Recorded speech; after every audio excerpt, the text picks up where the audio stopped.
And hello at kamusta kayong lahat at welcome sa isang edisyon ng Sir Lupheht TV kung saan ang mga mahirap ay dumadali at ang mga madali ay humihirap.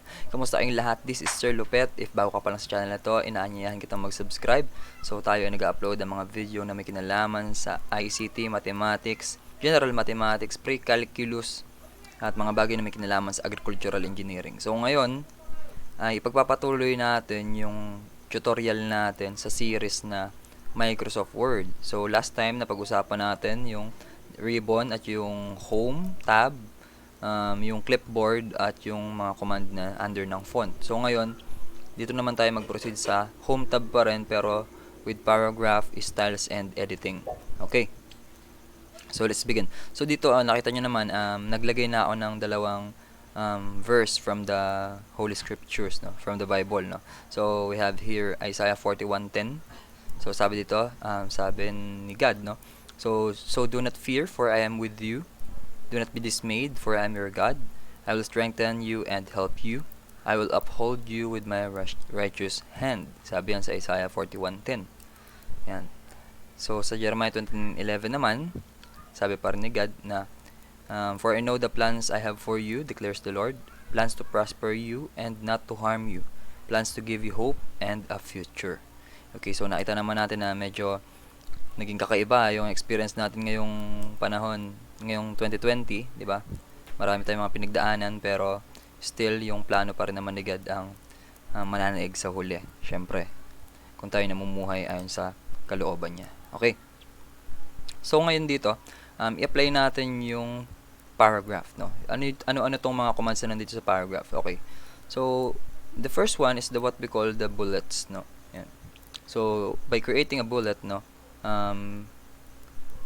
create it using the bullet, you will create a bulleted list. Ano ibig sabihin nun? So for example, i-highlight natin to.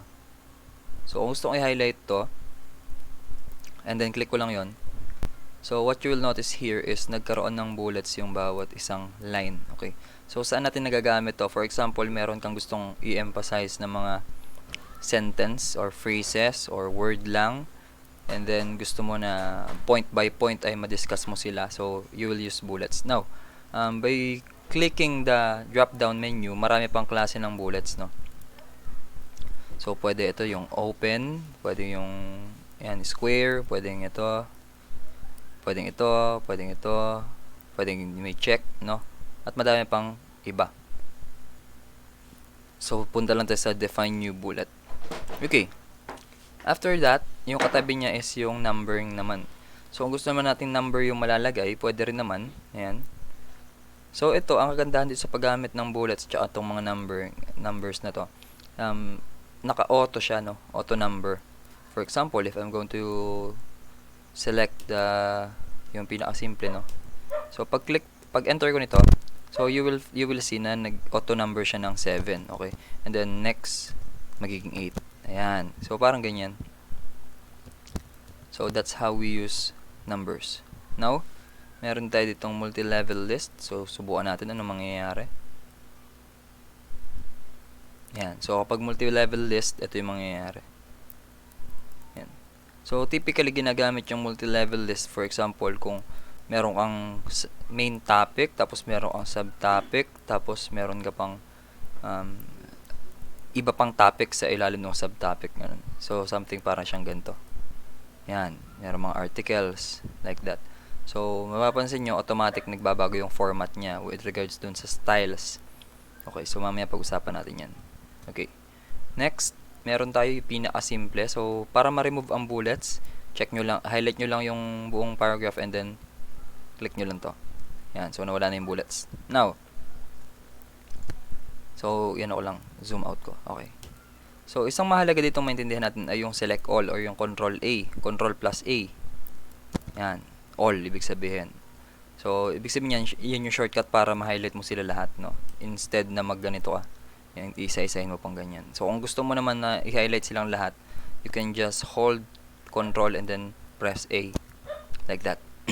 Now, mapapansin nyo dito, meron tayong option. Yan yung align left, no? So, pag kinlik ko yan, yan. So, nakakaliwa. Nasa kaliwa yung mga, kumbaga nag-a-align sila dito sa left margin natin. Kapag pinindot ko naman yung, ayan, yung left margin. Pag pinindot ko naman itong align center o yung center control plus E, yan, naka-center naman sila, no? Evenly distributed sila. Okay. So, kapag align right naman, so doon naman sila sa right margin nakapantay-pantay.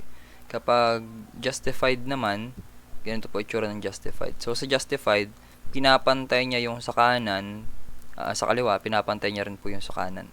So, ganyan po. That's how we use this mga alignments, no?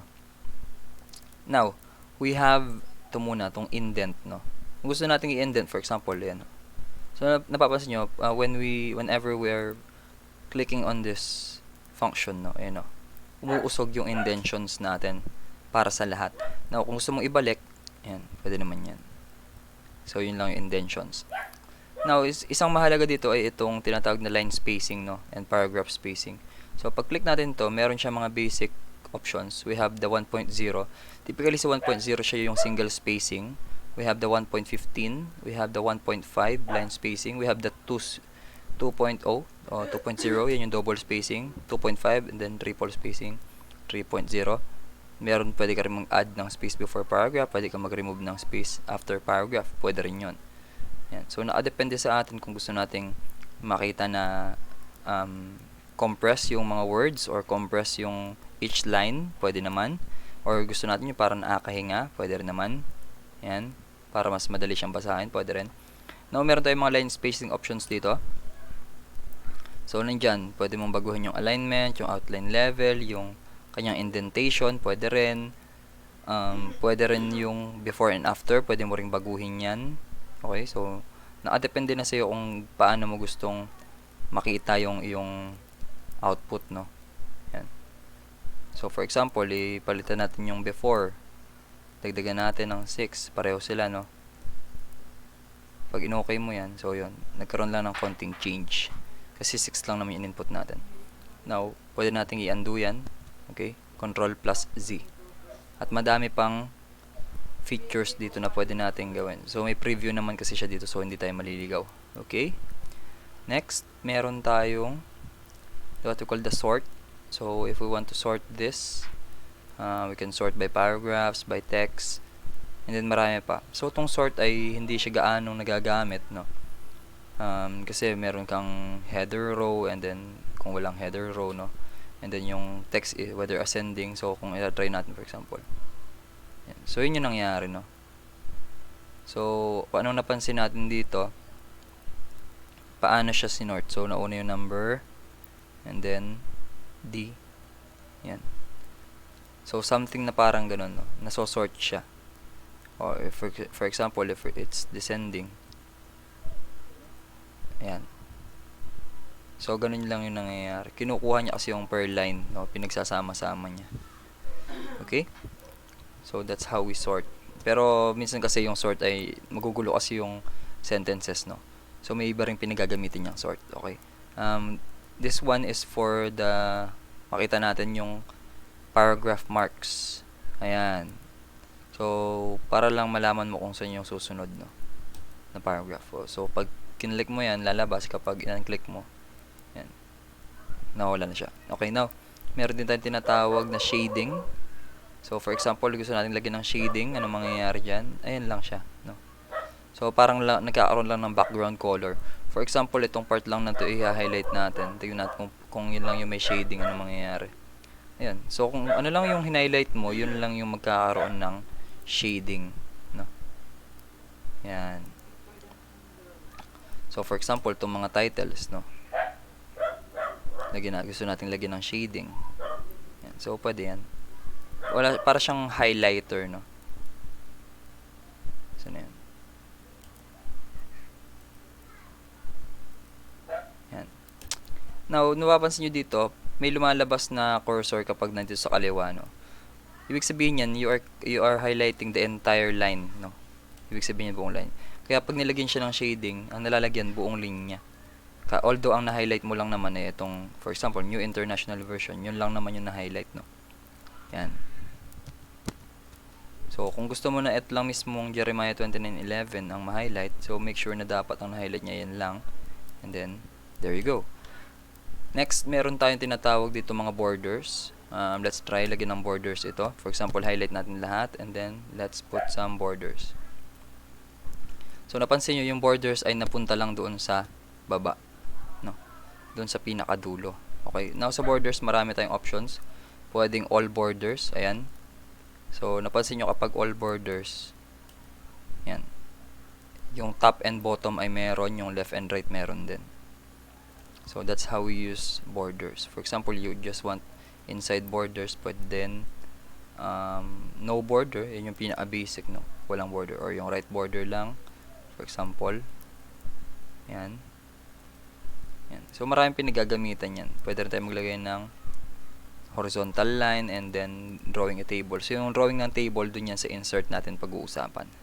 Okay, so no borders. Okay, now proceed naman tayo sa style. So sa style, mapapansin nyo, ang default niya ay yung normal. Ayan, normal. Yan. So wala tayong nilalagay na mga styles pa dyan. Okay, so kapag nagpalit tayo, no spacing, ito naman yan. So as you can see, bumalik siya sa default niya na size, which is 11. Okay, kapag heading naman, ito magiging ganda itsura niya. Heading 2, ganyan naman. Kapag title, pwede rin ganyan. Ayan, malakas siya, no? Kasi nga siya yung title, no? So dito sa styles, malaking tulong to para sa atin. For example, gusto mong mapabilis, gusto mong gumawa ng title, click mo lang yung title. And then automatic i-adjust niya yung ating formatting base dun sa itsura ng title. Kung subtitle naman, pwedeng ganyan. Okay. If you want to make a heading, pwede rin ganyan. At marami pang klase ng styles na pwede nating magamit. Depende sa kung anong gusto nating maging appearance ng ating document. Okay. Ano pa? So, yung huli is yung tinatawag natin na itong editing, no? Yung editing, meron tayong 1, 2, 3, tatlong pinakasimple dito. For example, meron tayong select. Okay, select. So, pindutin lang natin select and then we can select all. Yan. So, yan yun. Yan din yung katumbas ng Control A, no? Select all. Okay, for example, we want to select objects. Yan. So, pipili ka lang dyan. Yan. So, yung objects na tinutukoy dito, it's more particular tungkol dun sa mga shapes pag naglagay tayo, no? So, yun yun. Select all text with similar formatting. Ayan. Yan, pwede yan. Ganyan. So, yung may parehong formatting, pwede mo i-select. Yan, ganyan. Okay? And then, meron ding selection pane. So, sa selection pane, yan lang yan. So, pwede mong i-show all, and then i-hide all. Yan. So, hindi naman ganun nagagamit yan. Now, ito yung huli natin pag-uusapan, yung find tsaka replace, no? So, yung find, for example, meron tayong gustong hanapin na salita. For example, we want to find the word plans. So, makikita mo, ang galing lang kasi, ayan, no? Makikita mo, hinighlight niya na agad, no? Hinighlight niya na agad kung ano yung word na hinahanap natin doon sa buong document. Okay, so, plans, no? For example, with. Yan. So, makikita mo dito, sa left side, merong nakalagay 2 results. And then, ito na yon. So, merong with na hinighlight and then with na hinighlight. So, ang ganda, no? Kung may gusto kang hanapin na particular word. Okay? So, ganyan gamitin yung find. For example, meron pang advanced find. Paano ang advanced find? Ito. So, yung meron na rin siyang replace tsaka go to. So, yun. So, madali naman siyang i-explore, no? So, for example, replace. For example, sa replace kasi gagawin natin, hahanap muna tayo ng salita. For example, hanapin natin salitang help. Okay? So, yun. Nahanap niya na yung help, di ba? Hinighlight niya na yung salitang help. Now, we want to replace this with support, for example. Yan. And then, we're going to replace. Yan. So, we're finished searching the document. So, napansin nyo, lahat ng mga salita dito na help kanina ay napalitan niya na ng support. Ito. So, ito yung kanina help yan, di ba? So, naging support na siya. Okay. So, that's how we use find and replace.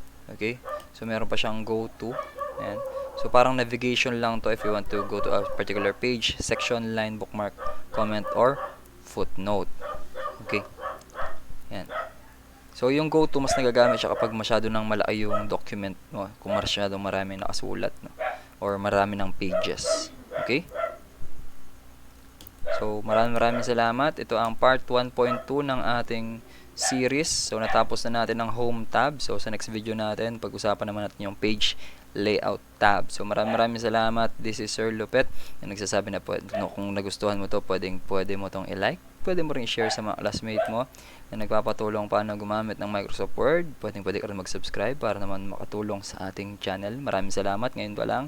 At mag-comment ka rin kung ano yung gusto mong mga video tutorial na gusto mong malaman din para magawa natin ng content. And this is Sir Lupheht na nagsasabi na sa bawat problema merong solusyon. Dapat tayo ang maging solusyon para iwas konsumisyon. Maraming salamat. Ingat nasan ka man. God bless you and thank you.